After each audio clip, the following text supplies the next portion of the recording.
Me voici, assis dans cette maison qui appartenait à ma tante décédée, essayant d'assimiler l'absurdité qui a roulé il y a 2 jours. Les funérailles sont passées dans un flou, mais une scène n'a pas quitté ma tête, mes parents, qui ont disparu il y a 10 ans, apparaissant dans le registre avec un sourire moqueur et exigeant leur droit à l'héritage. Jusqu'à ce que mon avocat franchisse la porte, alors leur expression a changé si vite que je pouvais faire une image. Je vais tout dire depuis le début, depuis ce jour, il y a 10 ans, lorsque ma vie s'est retournée. Je m'appelle, mais tout le monde m'appelle. Aujourd'hui, j'ai 18 ans, mais à l'époque, il avait 8 ans, je vivais à Volgograd avec mes parents et 2 frères l'aîné, avec 14, et Ror, avec 15. Pour eux, le monde tournait autour des garçons. Ma mère et mon père vivaient à prendre les 2 pour l'entraînement de football, à acheter des douches et des uniformes coûteux, passant les week-ends à Campos, encourageant comme un fou. La routine familiale a été dictée par leurs horaires, le matin au gymnase, l'après-midi à l'entraînement, le week-end en match ou des tournois. Non pas qu'ils m'ont complètement ignoré, ils m'ont donné de la nourriture, ils m'ont emmené à l'école, ils ont acheté des vêtements quand j'avais besoin. Mais j'étais comme un mobilier dans la pièce, c'est là, mais personne n'a remarqué. Jusqu'à ce qu'une nuit étouffée de juillet change tout. La chaleur de Volgograd était insupportable, et je ne peux pas dormir, je suis allée à la cuisine pour obtenir de l'eau. C'est à ce moment-là que j'ai entendu mes parents faire la sans-gêne dans la pièce. Plus. L'hypothèque nous noie, et son travail ne fait qu'empirer, à parler presque en larmes. Je sais, 3 enfants d'aujourd'hui sont un poids. Nous pourrions à peine payer les championnats des garçons, sans parler du collège pour les 3. Et que faisons-nous ? Demanda mon père. Ta sœur Rita a cette grande maison à Krasnodar. Après le divorce, elle vit seule dans cet endroit énorme. Chaque fois qu'elle appelle, les enfants questionnent. J'ai serré dans le couloir, sans comprendre où cela allait donner. Je savais que nous n'étions pas riches, mais je n'imaginais pas non plus que la situation était si critique. Et cette tante Rita ? Je n'avais jamais entendu parler d'elle. Mon père a gravement mentionné, vit loin, est un directeur financier d'une entreprise. Cette nuit-là, je suis retournée dans la pièce et j'ai essayé d'oublier ce que j'ai entendu. À l'âge de 8 ans, l'argent des adultes n'a pas beaucoup de sens. Un mois plus tard, l'année scolaire est terminée. Je pensais que nous avions finalement voyagé ensemble. Rien. Mes parents ont annoncé que nous allions rendre visite à la sœur de mon père à Krasnodar. Les garçons étaient, des entraînements importants, bien sûr. Sur le siège arrière, j'ai entendu leurs discussions sourdes et j'ai pensé, eh bien, au moins je connaîtrai un nouvel endroit. Lorsque nous sommes arrivés à la copropriété Gardens d'Ossul, mon menton est tombé. La maison de tante Rita ressemblait à un film, une façade blanche, des colonnes, une pelouse impeccable. Une grande femme, avec des cheveux noirs coincés dans un chignon sévère, est sortie pour nous recevoir. Habillé comme s'il avait quitté une réunion du conseil d'administration, il m'a regardé avec ses yeux bleus pénétrants, et sourit soudain. « Bonjour, chérie. Combien de temps je voulais te rencontrer. » Sa voix n'était pas cette fausse façon d'adulte prenant de l'affection, elle semblait me voir. Pas comme un accessoire, mais en tant que personne. À l'intérieur de la maison, tout était encore plus impressionnant. Pendant que les adultes parlaient de leurs affaires, j'ai regardé les peintures, les meubles chers, le luxe qui dégageait de tous les coins. 1 heure, mon père s'est levé, eh bien, nous y partis. La route est longue. Je me suis levée aussi. D'accord, j'ai déjà mes affaires. C'est à ce moment-là que ma mère, d'une voix douce, lâchait prise, en fait, l'amour, vous passerez du temps avec tante Rita. Mon cœur se figea. Combien de temps ? Nous voyons, répondit mon père, en regardant ailleurs que pour moi. Vous allez l'adorer ici. Il y a la télévision par câble, la piscine, un terrain énorme. Et quand reviendrez-vous ? La peur est montée par la gorge. Bientôt, ma mère a donné un petit baiser sur ma tête. Nous appelons. Ils m'ont embrassé sans conviction et ont manqué. J'ai couru après, attendez. Quand est-ce, bientôt ? Et l'école ? En septembre ? Nous résolvons. Mon père a déjà crié dans la voiture. Obéissez à tante Rita. Et ils sont partis. Je me tenais sur le porche, voyant leurs priorités disparaître dans la courbe, sans rien comprendre. Tante Rita a mis sa main sur mon épaule. « Venez, je vais vous montrer votre chambre. » Il était 3 fois plus grand que le mien à Volgograd, avec une canopée, une salle de bain privée et une vue de piscine. Dans d'autres circonstances, j'aurais libéré le bonheur. Mais tout ce que j'ai réussi à dire était « beau ». La première semaine a été comme un rêve. Tante Rita m'a emmené dans les centres commerciaux, le cinéma, m'a appris à utiliser son dernier cahier. Et, plus important encore, elle m'a écouté. En vérité. Quand j'ai parlé de l'école, des amis, des livres, elle a prêté attention, posé des questions, se souvenait des détails. Pour moi, c'était nouveau. Mais chaque jour, le désir de la maison se resserra davantage. Autant que mes parents m'ont ignoré, ils étaient à moi. Et mes frères, aussi ennuyeux qu'ils étaient mon sang. Tante Rita, maman et papa s'en fichaient. Pas encore, chérie, mais ils appellent, tu verras. Seulement ils s'en fichaient. Ni dans une semaine ni dans 2, ni dans un mois. Début août, le désespoir a frappé. Tante Rita, je dois y retourner. L'école commencera. Elle a mis la tasse de café et m'a regardé dans les yeux. Nous devons parler. Ils viendront me chercher, non ? Ai-je demandé, connaissant déjà la réponse. Elle soupira profondément. Non, ma fille. Tes parents, ils ont décidé qu'ils ne pouvaient plus prendre soin de toi. Ils ont signé la démission des droits. J'ai terminé l'adoption. Maintenant, par la loi, je suis ta mère. Tu vivras ici pour toujours. Les mots m'ont battu comme du coton. J'ai attendu qu'elle rie, pour dire que c'était une blague. Mais son visage était sérieux, un mélange de tristesse et de détermination. C'est à ce moment-là que tout s'est effondré. J'ai pleuré comme jamais auparavant, comme pour noyer mes larmes. Ce n'était pas seulement la colère, c'était mon monde ruine. Oui, ils n'ont pas fait attention à moi, mais c'étaient mes parents. Ils devaient l'être. Et j'ai réussi à demander entre sobes. Eux aussi? Non, chérie. Tes frères sont restés avec eux. Cela m'a détruit pour de bon. Ils ont gardé les garçons. Mais pas moi. J'étais l'excès, l'erreur, la pièce laissée. 3 jours à pleurer sans s'arrêter. Tante Rita était un ange, je portais de la nourriture, me donnais des foulards, je suis restée à côté de moi quand la douleur était insupportable. Il n'est pas venu avec des phrases prêtes à l'emploi comme « tout ira mieux » ou « est allé pour votre bien ». Laissez-moi pleurer. Le 4e jour, je me suis réveillée avec ma tête plus légère. J'étais allongée, en regardant le plafond, sachant qu'à partir de maintenant, rien ne serait auparavant. J'ai regardé le plafond et j'ai pensé, d'accord, Dasha. Vous avez 2 options. Ou le reste de votre vie s'attend à ce que la mer se calme, rêvant que ceux qui vous aient jeté regretteront. Ou construire une nouvelle vie avec quelqu'un qui vous veut vraiment. À la table du petit déjeuner, j'ai tourné fermement tante Rita et j'ai dit, « Tante, je ne veux plus y penser. S'ils s'en moquent, leur problème. » C'est là que ma vraie vie a commencé. Elle m'a inscrit à l'école de la ville, bien mieux que Volgograd. Petite classe, enseignants qui ont vraiment regardé dans leurs yeux. J'ai rencontré la lecture, une fille qui vivait dans 2 maisons de nos maisons. Tante Rita était l'opposé absolu de mes parents. Chaque jour, j'ai demandé comment la journée avait été et entendu la réponse. Aide avec la leçon, à expliquer ce que je ne comprenais pas. Je suis allée à toutes mes présentations, toutes les réunions des parents.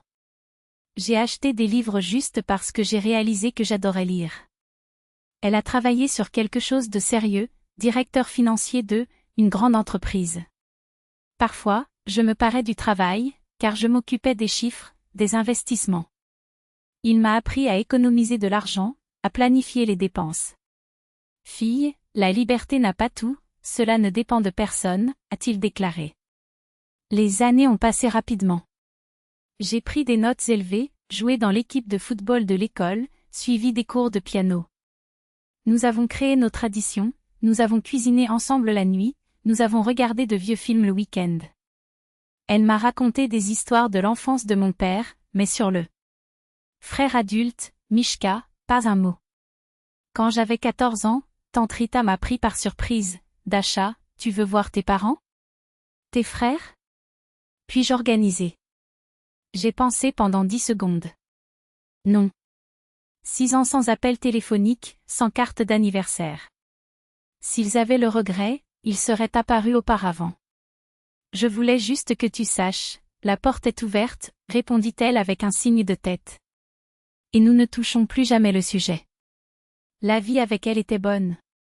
Exigeant, oui, avec des études, je n'avais pas de facile, à la maison, je devais aider. Mais juste. Et surtout, soignant. Jusqu'à 16 ans, tout s'est effondré.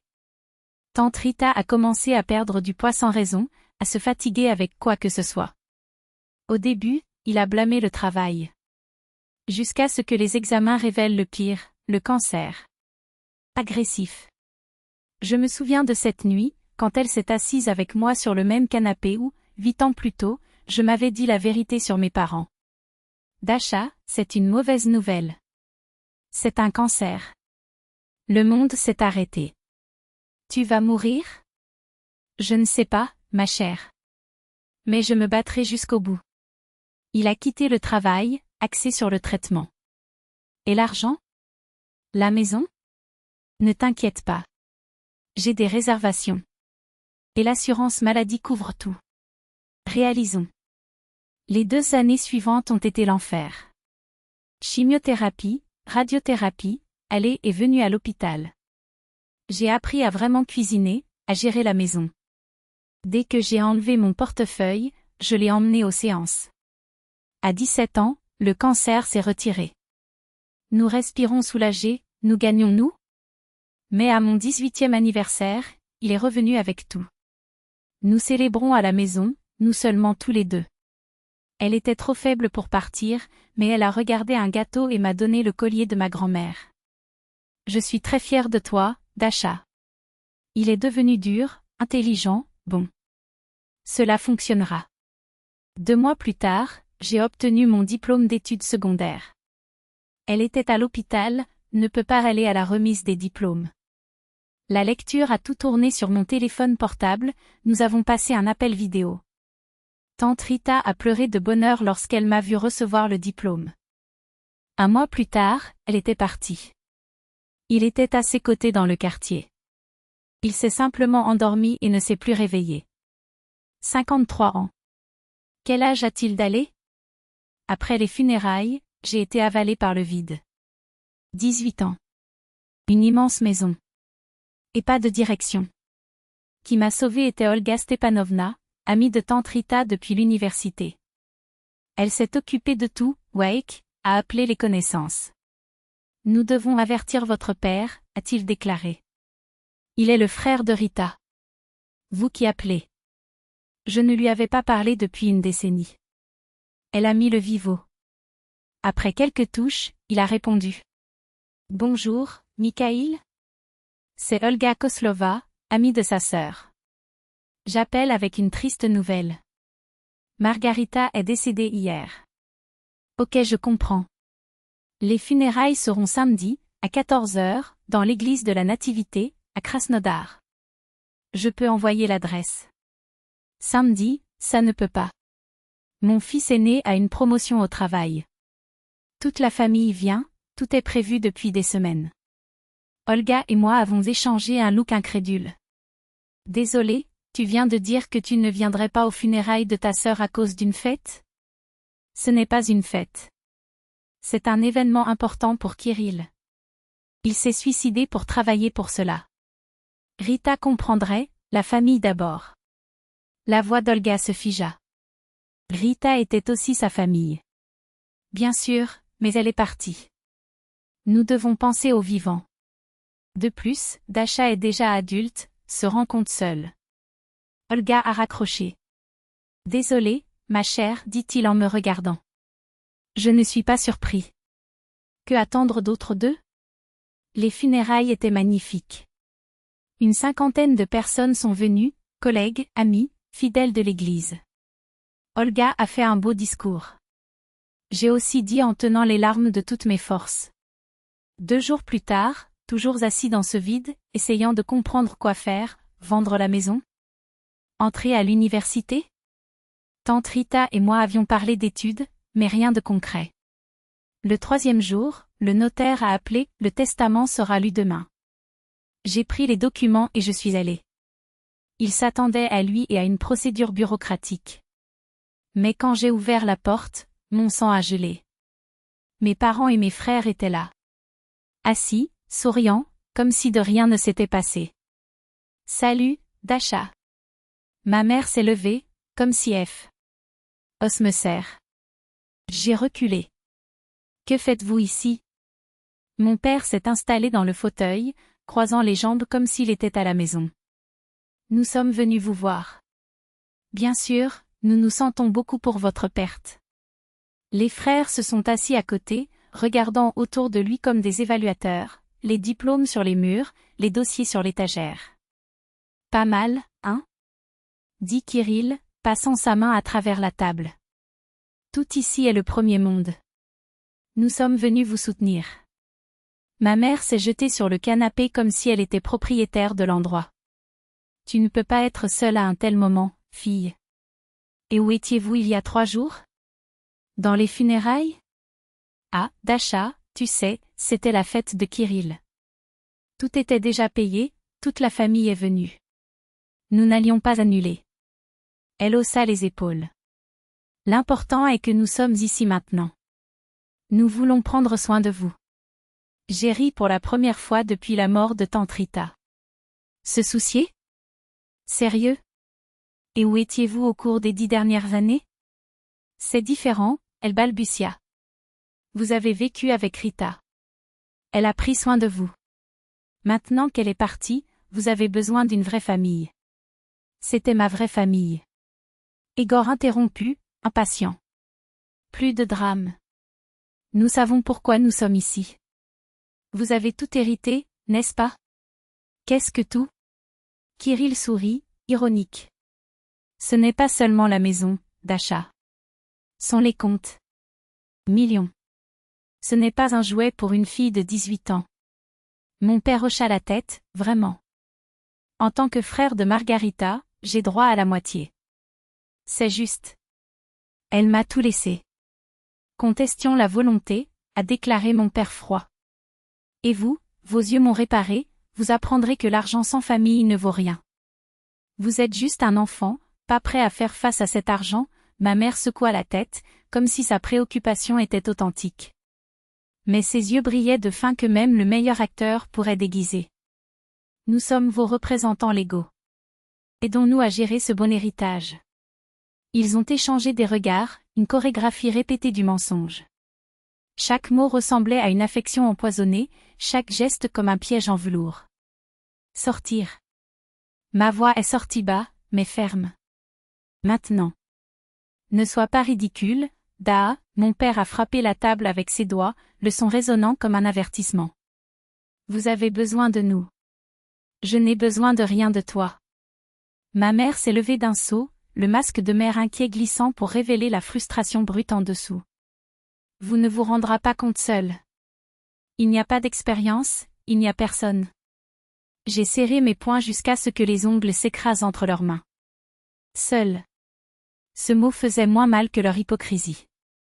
Je me suis donc souvenu, dans la poche du manteau, le portefeuille en visite de l'avocat Andreï Serguevitch Lukianov, épais et blanc comme sauveteur. Il l'avait mis entre mes mains sur les funérailles de tante Rita, avec une étanchéité discrète sur son épaule et un avertissement. S'il travaille, appelez. Immédiatement. Je n'ai pas hésité. J'ai tapé le nombre avec des doigts qui tremblaient plus de colère que de peur. Il a répondu dans la 2e touche. Andreï Serguevitch, c'est Dasha. Leurs yeux s'écarquillèrent alors qu'ils m'ont entendu, comme si j'avais tiré une arme à feu. Mes parents m'appuient ici au bureau du registre. Ils parlent déjà de contester le testament. Une pause. Ensuite, séché comme un coup. Ne signez rien. Je ne suis d'accord avec rien. Je suis déjà en route. L'air est retourné dans mes poumons. J'ai attendu. Le bureau du notaire sentait le vieux papier et le mensonge frais. Ma famille, ont mâché des bonbons sur la table comme s'ils étaient dans un thé bienvenu, pas dans une embuscade de protocole. La porte s'est ouverte avec un accident. Andreï Sergueïvitch est entré sans presser, mais avec l'autorité de ceux qui avaient déjà gagné la bataille avant même qu'il ne commence. Cheveux argentés hauts et impeccables, costume sombre qui ressemblait à un blindage. Il a salué le notaire avec un signe de tête, a déposé le dossier sur la table comme un drapeau. Bonjour. Andreï Lukianov, sa voix était veloutée mais tranchante. Je représente les intérêts de feu Margarita Pavlovna et son seul troupeau. Ira, Daria. Mon père se leva si vite que la chaise serra. Nous ne sommes pas invités. Spice. Je suis Mikhail Sidorov, le frère de Margarita. Et ceux-ci, indiqués vers ma mère et Kirill avec un geste théâtral, sont les parents de Dasha. Leurs représentants légaux. Représentants légaux? Andreï haussa un sourcil, comme si l'idée était si absurde qu'il ne méritait même pas de réponse. Quelle base? Ma mère s'est précipitée pour intervenir, les mots qui s'épuisent. Elle n'a que 18 ans. C'est encore un enfant. Nous sommes obligés de. Premièrement, l'avocat l'a interrompu avec un sourire qui n'est pas venu à l'œil. À l'âge de 18 ans, en Russie, la personne atteint la pleine capacité civile. Daria est adulte. Deuxièmement, a ouvert le dossier, en prenant un document avec la délicatesse de ceux qui gèrent une grenade. Il y a 10 ans, vous avez été privé de pouvoir familial. Par décision de justice. Daria a été adoptée par Margarita Pavlovna. Il a fermé le dossier avec un snap. Légalement, tu n'es rien pour elle. Igor a avalé dur. Kirill, rouge comme tomate mature, balbutiqué. Mais c'est notre sœur. Biologiquement, oui, a hoché la tête Andreï, serein. Cool et émotionnellement? Il haussa les épaules. C'est une autre histoire. Et l'héritage? Mon père grogna, ses doigts blancs si serrés. Je suis le frère du défunt. Le notaire a ajusté les lunettes, a ouvert une patte épaisse et a commencé à lire avec l'intonation de ceux qui récitent un verdict. Le testament est écrit conformément à la loi. Toutes les marchandises, la maison, les comptes, les titres, dans la valeur approximative de 200 millions de roubles, sont laissés exclusivement Daria Alexandrovna Sidorova. Silence. Ils étaient béants, comme des poissons tirés de l'eau. Mon père a explosé. C'est une injustice. Je suis ta famille. La famille se soutient. C'était la première fois que je parlais sans hésitation. Ma voix avait nettoyé, comme l'acier trempé. La famille soutient, non? Je me tournai lentement vers eux. Où étiez-vous quand tante Rita est morte d'un cancer?